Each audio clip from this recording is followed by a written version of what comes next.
मेरा नाम अमांडा है और मैं 3 साल से बोर्डिंग स्कूल में हूँ। ये ऐसी जगह नहीं है जहाँ आप अपनी मर्जी से आते हैं, बल्कि इसलिए आते हैं क्योंकि आपके परिवार को नहीं पता कि आपके साथ और क्या किया जाए।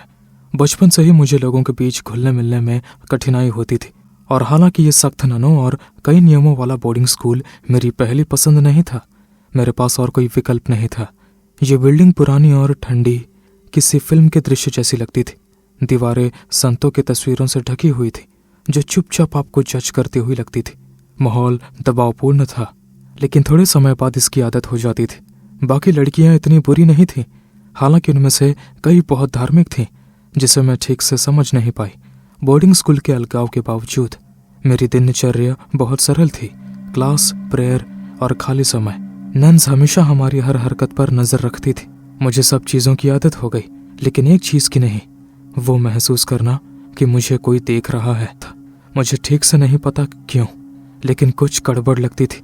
सब कुछ तब शुरू हुआ जब एक रात अपने कमरे में रहते हुए मैंने खिड़की से बाहर देखा और उसे देखा, एक फिगर, पतली और लंबी, जिसका चेहरा सफेद और आंखें थीं। शुरुआत में मैंने सोचा कि ये मेरी इमेजिनेशन है, शायद मैं थकी हुई थी, लेकिन वे आंखें, वे कहीं नहीं जा रही थीं।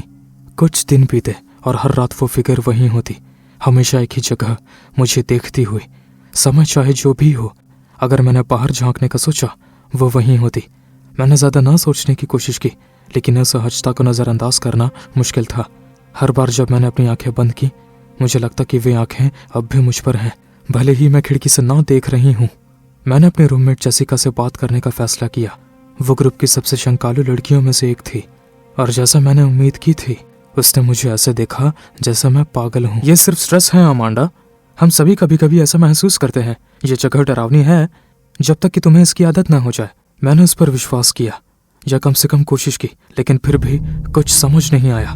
रातें बीतती गई और वो फिगर कहीं नहीं गई। कभी कभी मुझे लगता कि मैंने उसे हल्का सा हिलते हुए देखा, जैसे वो जानती हो कि मैं उसे देख रही हूँ। कुछ अधिक धार्मिक लड़कियों ने मुझसे बात करना शुरू किया।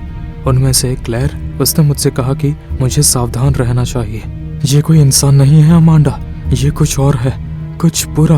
मुझे ये विचार पसंद नहीं आया, लेकिन रातें अब भी लंबी थीं और वो फिगर स्थायी, उसकी मौजूदगी अधिक बार होने लगी। अब वो केवल मेरे बेडरूम की खिड़की पर ही नहीं दिखती थी। मुझे लगने लगा कि वो मेरा पीछा कर रही है। जब भी मैं आंगन में अकेले जाती, वो फिगर वहीं होती, हमेशा खड़ी रहती, घूरती हुई। चाहे मैं कहाँ भी जाऊं, ऐसा लगता कि वो हर जगह है। मैंने मदर की बड़ी बहन से बात करने की कोशिश की जो मैंने देखा उसके बारे में। मुझे पता था कि वो मेरी बात पर विश्वास नहीं करेंगे, लेकिन मुझे कोशिश करनी थी।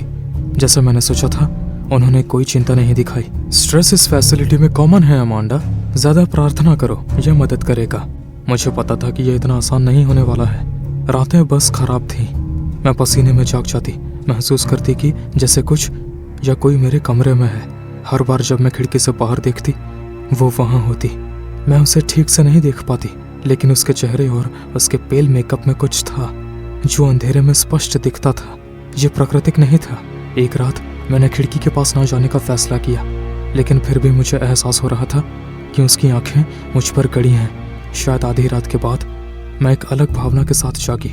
कुछ गलत था, बहुत गलत। ये सिर्फ खिड़की पर मौजूद फिगर नहीं थी, यह भावना थी कि अब वो बाहर नहीं, अंदर थी। मैंने अपनी आंखें खोली और उसे देखा। नन मेरे बिस्तर के अंत में खड़ी थी। उसके चेहरे का सफेद मेकअप अंधेरे में चमक रहा था और उसकी आंखें 2 काली सुरंगों की तरह मुझे घूर रही थीं। उसका काला अस्त व्यस्त हैबिट उसके शरीर से लटक रहा था, जैसे कोई जीवित परछाई। मैं चीखना चाहती थी, लेकिन नहीं कर पाई। मेरा गला सूखा था और घबराहट ने मुझे जकड़ लिया था। मुझे चक्कर आ रहा था, जैसे कमरे की हवा भारी और गाढ़ी हो गई हो। सब कुछ मेरे आसपास धीमा हो गया था और मुझे नहीं पता था कि यह सब वास्तविक था या मैं सपना देख रही थी। मैंने हिलने की कोशिश की, लेकिन मेरे पैर जवाब नहीं दे रहे थे। वो मेरी तरफ एक कदम बढ़ी और उस पल मुझे लगा जैसे मेरा पूरा शरीर टूट रहा हो। मैं सोच नहीं पा रही थी, ठीक से सांस नहीं ले पा रही थी। मेरी दृष्टि विकृत होने लगी। उसका चेहरा, वो बदल रहा था, वो लंबा हो रहा था, विकृत हो रहा था, जैसे वो पिघल रहा हो। घबराहट ने मुझे जकड़ लिया। मुझे नहीं पता कैसे, लेकिन मैंने हिलने की ताकत पाई। मैं बिस्तर से लुढ़क कर जमीन पर गिरी। मेरा शरीर पूरी तरह से जवाब नहीं दे रहा था, लेकिन मुझे पता था कि मुझे भागना होगा। मैं उठी, लड़खड़ाई और दरवाजे की तरफ भागी। मैं डेस्क से टकराई और कुर्सी गिरा दी, लेकिन भागती रही। मेरे पीछे कदमों की आवाज़ सुनाई दे रही थी, धीमी, सटीक। उसे कोई जल्दी नहीं थी। मुझे पता था कि मैं बच नहीं पाऊंगी। दरवाज़ा मीलों दूर लग रहा था और मेरी दृष्टि लगातार खराब हो रही थी। सब कुछ मेरे आसपास हिल रहा था। आखिरकार मैं दरवाजे तक पहुंची और उसे खोला। मैं हॉलवे में भाग गई, ये नहीं जानते हुए कि मैं कहाँ जा रही हूँ। बस उससे दूर जाना चाहती थी। कदमों की आवाज़ अब भी मेरे पीछे थी। मैं पीछे नहीं देख सकती थी। मुझे पता था कि अगर मैंने देखा तो वो मुझे पकड़ लेगी। फिर मैंने एक आवाज़ सुनी, कुछ ऐसा जैसे चीख, लेकिन ये इंसानी चीख नहीं थी, ये नन थी। वो चल नहीं रही थी, वो हवा में तैर रही थी। जब तक मैं भागती रही तब तक मेरी टांगें और नहीं चल सकी, लेकिन जैसे ही मैं गिरने ही वाली थी, एक कमरे का दरवाज़ा खुला।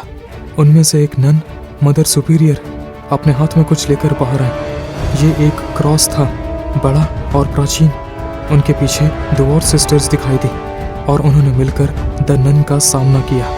जो चीज़ मेरा पीछा कर रही थी वो रुक गई। उसका चेहरा एक पूरी तरह से मुड़ा तोड़ा सफ़ेद त्वचा और ऐसे तेज दांतों का गुच्छा था जो वहाँ नहीं होना चाहिए था। मदर सुपीरियर ने कुछ चिल्लाया, लेकिन मैं उनके शब्दों को समझ नहीं पाई। सब कुछ मेरे चारों ओर घूम रहा था। मुझे ऐसा लगा जैसे मैं बेहोश हो जाऊंगी। आखिरी चीज़ जो मैंने देखी वो थी नन्स उसके पास बढ़ती हुई, उसे कुछ ऐसा मारती हुई जो रोजरी और प्रार्थनाओं जैसा दिख रहा था। जब मैं उठी तो मैं अस्पताल में थी। सफ़ेद रोशनी ने मुझे सबसे पहले चौंका दिया और मेरा सिर बहुत दर्द कर रहा था। मेरे पास एक नन बैठी थी, वो मदर सुपीरियर थी। वो शांत भाव से मुझे देख रही थी, लेकिन उनकी आंखों में चिंता साफ झलक रही थी। तुम शापित नहीं हो अमांडा, उन्होंने धीरे से कहा। उन्होंने मुझे बताया कि जो आदमी मेरा पीछा कर रहा था वो कोई बुरी आत्मा नहीं थी, बल्कि एक मानसिक रूप से बीमार आदमी था। उसने नन का भेष बना लिया था ताकि मेरा पीछा कर सके, और रात में जब मैं सो रही होती थी वो किसी तरह मुझे किसी प्रकार की दवा का इंजेक्शन दे देता था। उसे गिरफ्तार कर लिया गया और मैं धीरे धीरे बेहतर महसूस करने लगी। लेकिन भले ही मुझे पता चल गया था कि ये सब एक छलावा था, डर अब भी वहाँ था, दबा हुआ। इसे पूरी तरह से खत्म करने में बहुत समय लगेगा।